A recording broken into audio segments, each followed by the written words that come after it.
Yang saya cintai, yang saya muliakan, guru saya, guru kita semua, Al-Walid Al-Habib Abdul Rahman Ibn Husain Baligha Segaf. Semoga Allah panjangkan umur beliau, Allah sehatkan jasmani dan ruhani beliau, Allah permudah segala urusan dunia dan akhirat beliau. Yang saya cintai, yang saya muliakan, Al-Habib Ali Zain Al-Abidin bil Faqih, Al-Habib Haidar Al-Hamid, Al-Habib Abdullah Al-Haddad, Al-Habib Mahdi Al-Habsyi.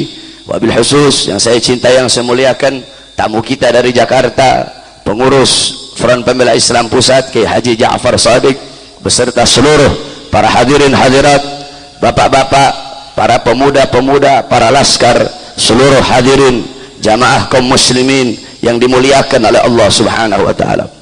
Alhamdulillah, segala puji dan syukur kehadirat Allah Subhanahu wa taala. Dialah Allah Subhanahu wa taala yang maha besar dari segala sesuatu yang besar. Yang besar selain Allah kecil. Dialah Allah yang maha kaya dari segala sesuatu yang kaya. Yang kaya selain Allah miskin. Dialah Allah raja di atas para raja. Yang raja selain Allah hamba. Dialah Allah yang maha berkuasa selama-lamanya. Yang berkuasa selain Allah kadang berkuasa dan kadang tidak berkuasa. Dialah Allah yang maha perkasa, yang maha kuat. Yang perkasa, yang kuat selain Allah lemah. Dialah Allah yang maha melihat, yang melihat selain Allah buta terhadap warna-warna yang jauh, buta terhadap warna-warna yang tersembunyi. Dialah Allah yang maha mendengar, yang mendengar selain Allah tuli terhadap suara-suara yang jauh dan suara-suara yang dekat akan menulikannya. Dialah Allah Subhanahu wa taala yang dimana kedekatannya dengan hamba tidak akan membuat hamba itu setara dengannya. Jauhnya hamba darinya tidak akan menjadi dinding penghalang dan pembatas antara dirinya dengan hambanya. Dialah Allah yang dimana walaupun seluruh makhluk berbuat baik tidak akan menambahkan sedikit pun keagungan di sisinya, dan walaupun seluruh makhluk berbuat dosa tidak akan mengurangi sedikit pun keagungan di sisinya. Dialah Allah yang dimana pada siang hari yang mulia ini Allah menanamkan di dalam hati kalian yaitu ba'is. Ba'is adalah dorongan yang kuat, dorongan yang menggebu-gebu, yang mengguncangkan hati, yang menggelisahkan hati, yang mendorong sang pemilik hati untuk bersegera kembali kepada Allah. Ba'is mendorong sang pemilik hati untuk kembali kepada Allah dan mendorong sang pemilik hati untuk berpaling dari dunia, berpaling dari kehinaan dunia, kejayaan dunia, kemakmuran dunia, kesenangan dunia, berpaling dari yang dimana kebanyakan manusia tertipu karenanya, kebanyakan manusia terlena karenanya, kebanyakan manusia terjerumus ke dalam maksiat, mungkarat, dalalat, sayyiat, mukhalafat karenanya, kebanyakan manusia terputus dari rahmat Allah karenanya, kebanyakan manusia berbuat lalai karenanya, kebanyakan manusia tidak melakukan kewajiban-kewajibannya kepada Allah karenanya, kebanyakan manusia mengumpulkannya, kebanyakan manusia mencarinya. Ba'is yang ada dalam hati kamu mendorong kamu kembali kepada Allah dan mendorong kamu berpaling dari dunia, maka pupuklah itu ba'is, jagalah itu ba'is. Al-Imam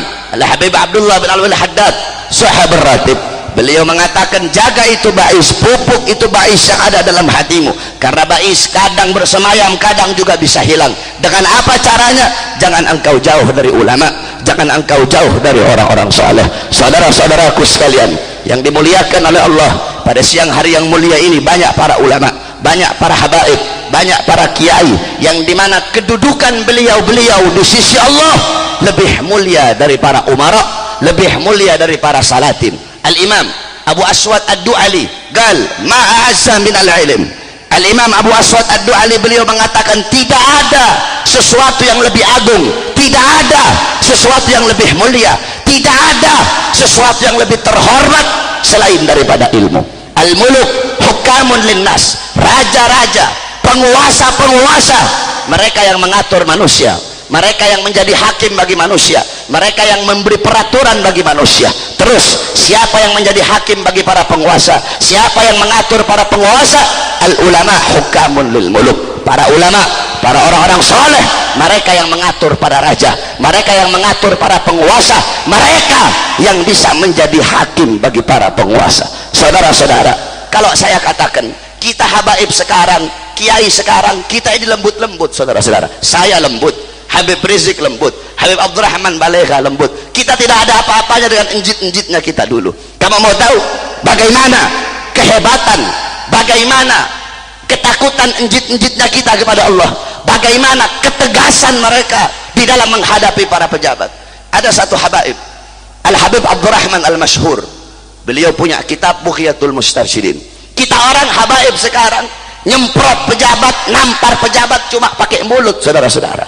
Al-Habib Abdurrahman Al-Masyhur, di zaman beliau ketika itu di Hadramut ada dua sultan, ada Sultan Al-Katiri, ada Sultan Al-Ghaiti. Ketika itu Sultan Al-Ghaiti mengambil upeti dari rakyat. Habib Abdurrahman Al-Masyhur mendengar, ketika Habib Abdurrahman bertemu di jalan, ditampar mukanya, saudara-saudara. Kau jangan mengurangi dan menambah-nambahkan syariat Nabi Muhammad. Kira-kira saya berani gak kalau ketemu Jokowi saya tampar, saudara-saudara? Kita Habib sekarang cuma bisa nampar pakai mulut, saudara-saudara. Itu bagaimana mereka menyadari bahwasanya kedudukan para ulama lebih mulia dari para pejabat. Dalam Al-Quran Allah subhanahu wa ta'ala berfirman, Qul hal yastawi alladhina ya'lamuna walladhina la ya'lamun. Katakan olehmu wahai Muhammad, sampaikan wahai Muhammad, apakah sama orang-orang yang alim dengan orang-orang yang tidak alim? Apakah sama orang-orang yang mengenal Allah dengan orang-orang yang tidak mengenal Allah? Ay la yastawuna abada la fid dunya wala fil akhirah. Tidak akan pernah sama kedudukan, magam, keadaan orang alim siwakum dan selain daripada mereka, tidak akan pernah sama. Orang alim di dunia duduknya ibadah, makannya ibadah, tidurnya ibadah, melangkahkan kakinya ibadah, memandang wajah mereka mendapat rahmat dari Allah subhanahu wa ta'ala. Sedangkan selain daripada mereka, duduknya sia-sia, makannya sia-sia, berjalannya sia-sia. Oleh karena itu jangan engkau jauh dari ulama, jangan engkau jauh dari orang-orang saleh. Cintai beliau-beliau, ikuti beliau-beliau, ambil amalan-amalan beliau. Qala al-Imam Al-Habib Ali bin Muhammad Al-Habsyi, fasa' fima sa'au washrab ma'al gum mahum ala yahbuk rabbak mithla ma qad habahum. Ikuti para ulama, ikuti orang-orang saleh, ambil amalan mereka, ikuti mereka. Walaupun saya dan kalian kita tidak bisa mengikuti sepenuhnya amalan salaf. Siapa yang bisa mengikuti sepenuhnya amalan para salaf? Al-Imam Muqaddam Thani Al-Habib Rahman Segaf di umur 7 tahun mengkhatamkan Al-Quran dalam 1 rakaat salatnya. Bisa kamu ikuti? Al-Habib Rahman Segaf 33 sanatan la yanama la lailan wala naharan. 33 tahun beliau tidak tidur, tidak di siang hari, tidak juga di malam hari. Ada orang nanya, ya Habib, kenapa engkau 33 tahun tidak tidur? Apa jawab beliau? Bagaimana saya bisa tidur? Lihat ke kanan sorga, melihat ke kiri neraka. Dalam riwayat melihat ke atas arasnya Allah subhanahu wa ta'ala. Kau bisa ikuti? Tidak bisa, saudara-saudara. Al-Imam Al-Habib Abdullah bin Al-Haddad sahib ratib, umur 3 tahun kena penyakit cacar, umur 7 tahun hafal Quran, umur 9 tahun hafal kutubus sittah, Bukhari, Muslim, Sunan Abi Dawud, Tirmidzi, Ibnu Majah, Nasai.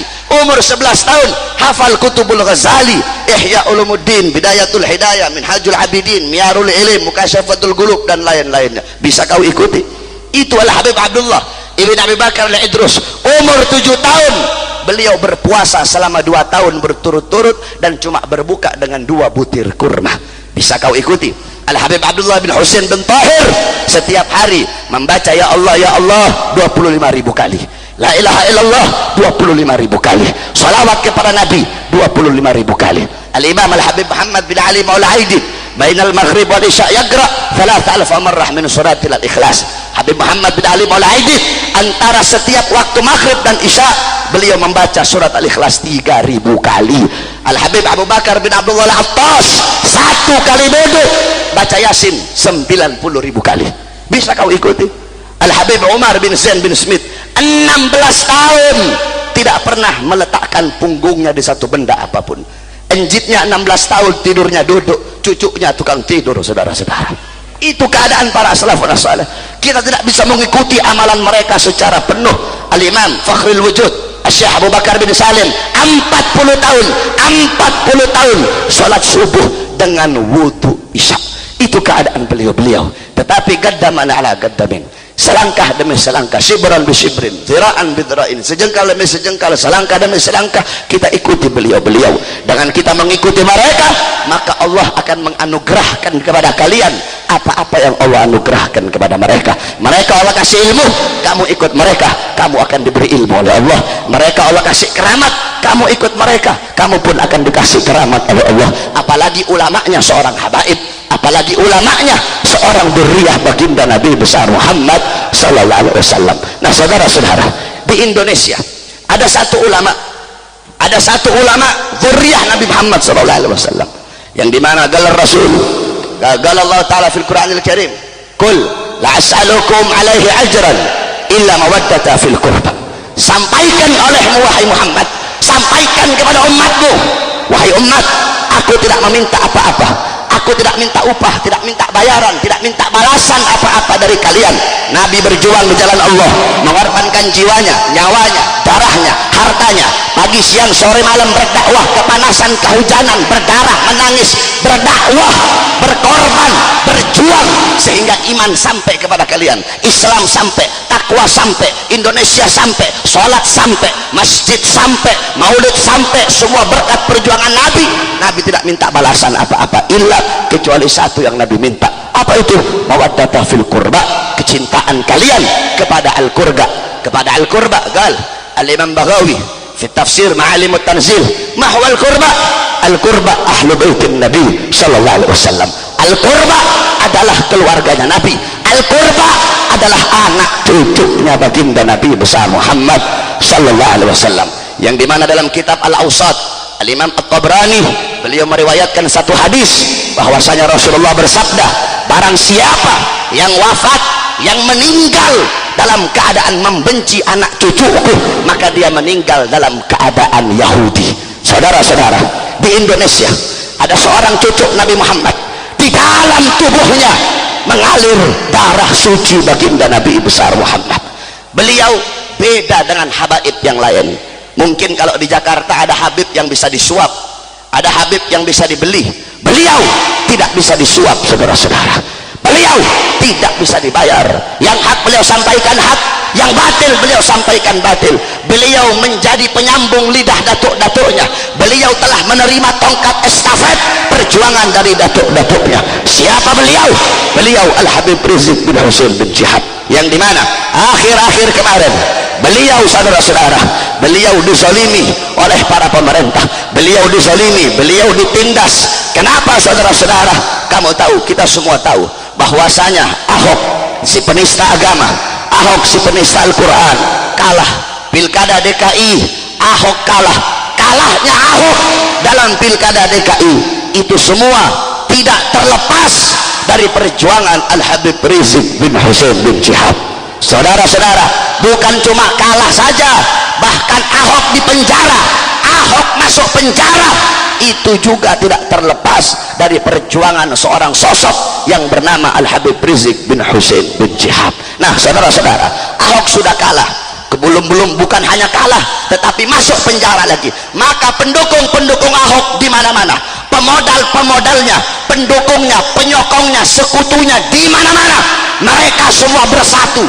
Musuh-musuh agama, pengkhianat-pengkhianat agama, pengkhianat-pengkhianat bangsa, seluruh pendukung Ahok di mana-mana, mereka bersatu untuk melawan Habib Rizik. Mereka bersatu untuk memerangi Habib Rizik. Mereka bersatu untuk menfitnah Habib Rizik. Mereka bersatu untuk menindas Habib Rizik. Kalau musuh-musuh agama saja, kalau para pendukung Ahok bersatu untuk melawan Habib Rizik, maka kita umat Islam harus lebih bersatu untuk membela Habib Rizik. Saudara-saudara, mereka bersatu untuk melawan Habib, kita umat Islam harus lebih bersatu untuk membela Habib Rizik. Saudara-saudara, kita semua ketahui Habib Rizik, beliau difitnah, dicaci maki, makanya beliau hijrah. Saudara-saudara, cuma banyak ustadz-ustadz ini, ustadz, saya katakan ustadz, bukan orang awam, yang ngomong ustadz, yang ngomong kiai, cuma kiainya kiai goblok. Saudara-saudara, tahu dia ngomong apa? Oh, Habib Rizik itu pengecut itu. Tahu siapa yang ngomong? Adil Sirot, saudara-saudara, yang ngomong. Habib Rizik itu pengecut, Habib Rizik itu penakut. Kenapa Habib Rizik pakai lari? Hei kalian, congor-congor, mulut-mulut yang ngomong kalau Habib Rizik itu penakut. Kami para habaib, di dalam tubuh kami mengalir darah Nabi Muhammad. Demi Allah, kami tidak akan mundur walaupun satu langkah sampai titik darah penghabisan. Saudara-saudara, ini Ustadz kiainya nggak tahu apa makna hijrah. Saudara-saudara, saya jelaskan sedikit mahwal hijrah. Gal al-Imam Suyuti, al-hijrah intiqal an syai' ila syai'. Hijrah itu pindah dari sesuatu kepada sesuatu menurut Imam Suyuti. Gal al-Imam Qurtubi, al-hijrah intiqal min maudhi' ila maudhi' wa qasdu tarkil awal itharan lithani. Menurut Imam Al-Qurtubi, hijrah pindah dari satu tempat ke tempat yang lain dengan tujuan menyengajai meninggalkan tempat yang pertama menuju tempat yang kedua. Jadi kalau menurut Imam Qurtubi, kalau nyasar bukan hijrah itu namanya, karena harus ada disengajai untuk meninggalkan tempat yang pertama. Gal al-Imam Al-Mujahid, al-Imam Al-Mujahid beliau berkata, al-hijrah tarku diyarahum idkhaf al-fitnah wal ittidari fi dhatillah. Menurut Imam Al-Mujahid, hijrah adalah orang-orang yang meninggalkan kampung halamannya, meninggalkan rumahnya. Mereka hijrah, mereka pergi. Kenapa? Takut akan fitnah, kesaliman dan penindasan yang menimpanya. Nggak usahlah imam besar kita Habib Rizik, nggak usah Habib Rizik, datuk kami para habaib, Muhajirullah Ahmad bin Isa Ar-Rumi, beliau tinggal di Irak. Beliau orang alim, ulama, punya segalanya, dzusyauka wasatwa wadiyar wal mal wal riyasah. Beliau punya kekuatan, punya kekuasaan, punya harta, punya pangkat, punya jabatan. Beliau tinggalkan itu semua, beliau pindah ke Hadramut. Mau cari apa di Hadramut? Mau cari pangkat, mau cari jabatan. Kalau cari pangkat dan jabatan nggak mungkin beliau pindah ke Hadramut. Saudara-saudara, mau cari apa? Mau cari harta. Cari harta nggak mungkin beliau hijrah ke Hadramut. Makanya sering saya katakan, kami ini habaib sebenarnya paling tidak suka urusan-urusan politik. Tidak ada urusan-urusan. Oh, kemarin waktu Anis Sandi sama Ahok itu Habib Rizik masuk di politiknya Anis Sandi. Tidak ada. Kita semua habaib kiai yang ada di Jakarta kemarin adalah harap peperangan antara hak dan batil, maka tidak boleh netral. Netral antara hak dan batil adalah batil. Saudara-saudara, kita habaib tidak suka urusan-urusan politik, tidak suka urusan-urusan partai. Sampai-sampai Al-Habib Husain Ibn Syekh Abu Bakar, beliau berkata, andaikan pangkat dan jabatan pemerintah bisa dipegang oleh seekor binatang, demi Allah kami tidak ridho, kami tidak rela binatang peliharaan kami memegang pangkat dan jabatan tersebut.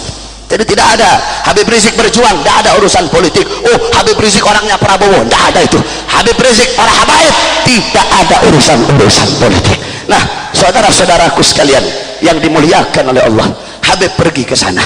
Kami punya datuk Muhajirullah, beliau hijrah. Untuk apa? Menyelamatkan dirinya, anak cucunya dari fitnah, kekejaman dan penindasan serta kezaliman. Kami punya datuk Rasulullah, beliau hijrah dari Makkah ke Yathrib, 3 hari 3 malam tidur di gua bersama Sayyidina Abu Bakar As-Siddiq radhiyallahu an, yang bawakan makanan Sayyidatuna Asma binti Abi Bakar dalam keadaan hamil tua. Ketika itu sedang hamil Abdullah bin Zubair. Dia rela naik gunung, kakinya berdarah hanya untuk membawakan makanan untuk Nabi dan untuk ayahnya. Nabi pindah. Apakah Nabi penakut? Apakah Nabi pengecut? Bukan, saudara-saudara. Kenapa? Untuk menyelamatkan Islam. Kenapa? Untuk menyelamatkan dakwah. Nah, begitu juga Habib Rizik. Biar kalian semua faham kenapa Habib pergi ke Makkah, saudara-saudara. Kamu tahu beliau pergi ke Makkah itu karena bijaknya beliau, bijaksana, gak kayak saya. Kalau saya ini otaknya perang terus saya, sebab saya orang Sulawesi, jadi otaknya suka panas begitu, suka perang-perang. Habib Rizik enggak, beliau orang bijaksana, saudara-saudara. Kenapa? Beliau tidak mau ada pertumpahan darah sesama umat Islam. Loh, maksudnya apa, Beb? Saya bilang sama kamu, andaikan Habib nggak pergi ke Mekah, andaikan Habib tetap di Indonesia, dizalimi, atau bahkan sampai-sampai beliau ditangkap, beliau nggak pergi, andaikan, terus beliau ditangkap, beliau masuk penjara dengan kasus-kasus yang tidak masuk akal. Saudara-saudara, andaikan Habib Rizik di penjara, andaikan Habib tidak ke Mekah, terus beliau di penjara, demi Allah, bukan cuma Jakarta, Indonesia banjir darah, saudara-saudara. Beliau tidak mau itu terjadi, tidak mau ada pertumpahan darah sesama bangsa. Makanya beliau jadi tumbal, dirinya dan keluarganya jadi tumbal untuk bangsa, negara, dan untuk agama, saudara-saudara. Sampai-sampai beliau hijrah ke sana. Jadi kita orang habaib itu bukan penakut, kita orang habaib bukan pengecut. Yang terakhir, saudara-saudara, karena waktu tidak memungkinkan, ini negara Indonesia, negara kesatuan Republik Indonesia. 72 tahun sudah negara kita ini merdeka. Kamu tahu kemerdekaan yang kita dapatkan, kemerdekaan, kebebasan yang kita dapatkan ini tidak terlepas dari begitu pentingnya peran para ulama, peran para habaib, peran para kiai, peran para santri untuk memerdekakan ini negara Indonesia. Indonesia tanahnya telah dicuci dengan darah para ulama, dicuci dengan darah para syuhada. Saudara-saudara, di mana-mana di seluruh pelosok Indonesia, kalimat-kalimat, teriakan-teriakan, seruan-seruan yang mengguncang Indonesia sehingga para penjajah lari dari Indonesia. Kalimat apa? Teriakan apa? Seruan apa yang membakar semangat para pejuang, yang membakar semangat para ulama? Bukan kalimat lain, bukan teriakan lain, bukan seruan lain, tetapi kalimat, seruan, teriakan yang membakar semangat para pejuang, membakar semangat para pahlawan, membakar semangat para ulama, membakar semangat para santri, sehingga memerdekakan bangsa adalah teriakan Allahu Akbar, bukan teriakan haleluya, saudara-saudara. Terus saya heran, kenapa kalau orang ngomong Allahu Akbar, oh teroris itu, Allahu Akbar, oh itu kaum bumi datar itu, Allahu Akbar, oh itu kaum sumbu pendek itu. Udah gitu Megawati itu ngomong apa, kata Megawati? Ini bukan negara Islam, negara nggak boleh kalah sama beberapa kelompok Islam. Maksudnya ya kita umat Islam. Saudara-saudara, memang betul ini bukan negara Islam. Ya betul, ini bukan negara Islam. Tadi sudah disampaikan oleh Kiai Haji Ja'far Shadiq, disampaikan oleh Habib Haidar juga. Betul. Tetapi saudara-saudara, engkau harus ingat, demi Allah, Islam dan Indonesia tidak akan pernah bisa dipisahkan. Kenapa? Karena kalau bukan karena Islam, tidak akan ada Indonesia, saudara-saudara. Kalau bukan karena Islam, tidak akan ada Pancasila.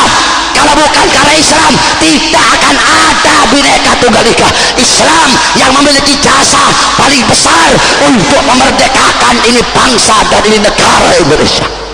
Cuma saya heran, pejabat sekarang, kalau kita bela Islam dibilang anti NKRI, kalau kita bela ulama dibilang anti sama Bhinneka Tunggal Ika, kalau kita bela Quran dibilang anti Pancasila. Kamu tahu itu pejabat-pejabat yang ngomong begitu, Pancasilanya mereka, merah putihnya mereka cuma ada di congor, saudara-saudara.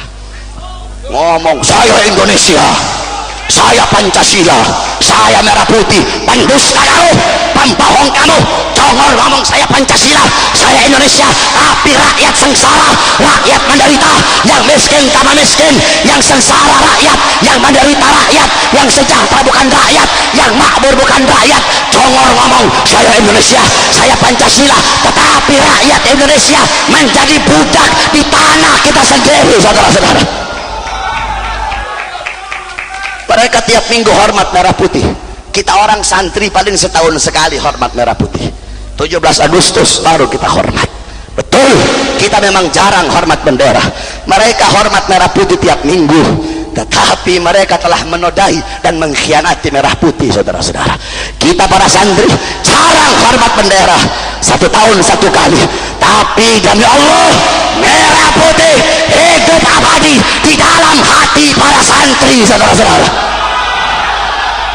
Mereka punya congor ngomong saya Indonesia, saya Pancasila. Andaikan ada negara-negara dari luar mau datang ke Indonesia, merebut Indonesia, merampas harta Indonesia, itu yang lari duluan, yang congor ngomong kayak begitu lari duluan itu.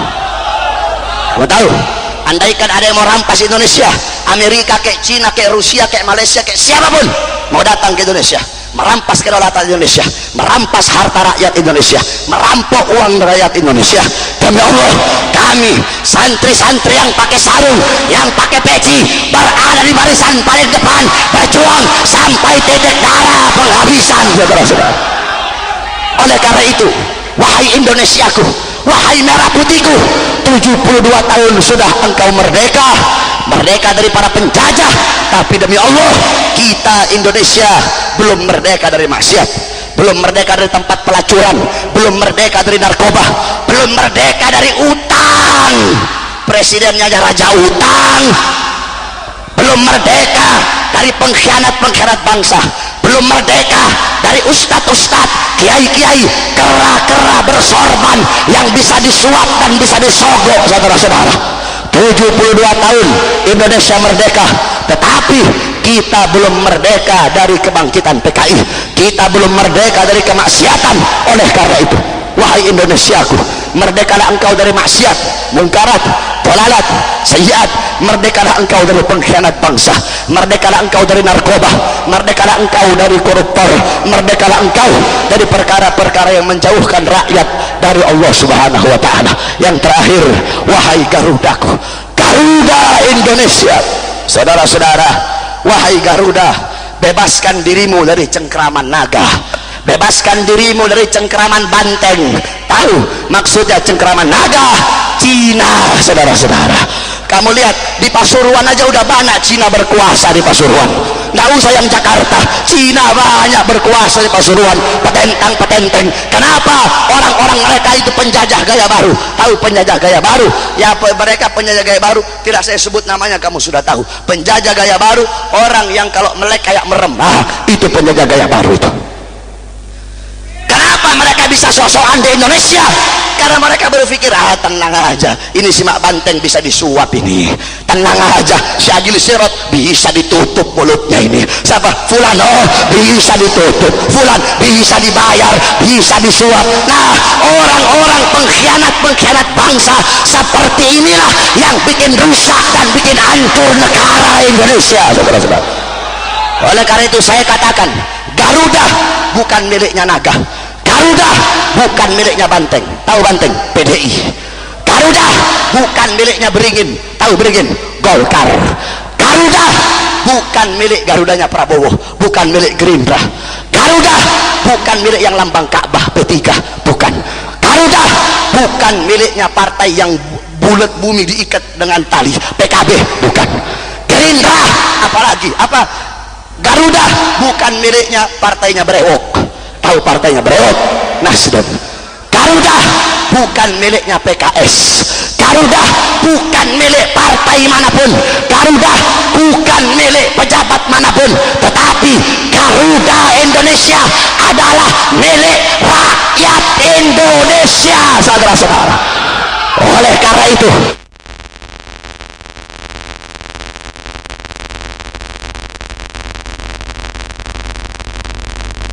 kami bangsa Indonesia, khususnya umat Islam Indonesia, selama darah kami masih memerah, selama masih putih tulang kami, maka selama itu kami akan berdiri berjuang, kami akan bangkit melawan siapapun yang ingin merusakmu, wahai Indonesiaku. Allahu Akbar, Allahu Akbar, Allahu Akbar. Yang terakhir ini, Beb, jangan terus, sudah mau jam 1, nanti saya telat pesawat nanti. Bahar, hati-hati kamu kalau ngomong. Bahar, kamu jangan hina-hina pejabat. Bahar, nanti kamu diculik, nanti kamu dibenci nanti. Bahar, kamu jangan hina-hina Jokowi, kamu jangan tantang pejabat kamu. Bahar, nanti kau diculik, kau dipenjara, kau dibenci, kau diculik, dianiaya, dibunuh nanti. Saudara-saudara, Bahar, hati-hati kalau kamu nantang pejabat, nanti kamu dibenci. Saudara-saudara, demi Allah, Bahar bin Smith lebih memilih dibenci karena menyampaikan kebenaran daripada dicintai karena menyembunyikan kebenaran. Saudara-saudara, orang ambil kebenaran dari siapa saja. Mungkin Agil Sirot lebih alim jauh dari kita orang santri, bukan ustadz, bukan kiai, bukan. Agil Sirot hafal Fathul Mu'in, ngajarnya tafsir Jalalain. Tetapi namanya kebenaran harus diambil dari siapapun. Al-Syekh Ibrahim Al-Manusi, kamu tahu beliau pernah menyalahkan gaul godimnya Al-Imam Syafi'i. Ada satu anak kecil, ini anak kecil ngomong, ya Syekh Ibrahim Al-Manusi itu Qaul jadid apa qaul qadim Imam Syafi'i betul itu, tidak salah. Kamu yang salah.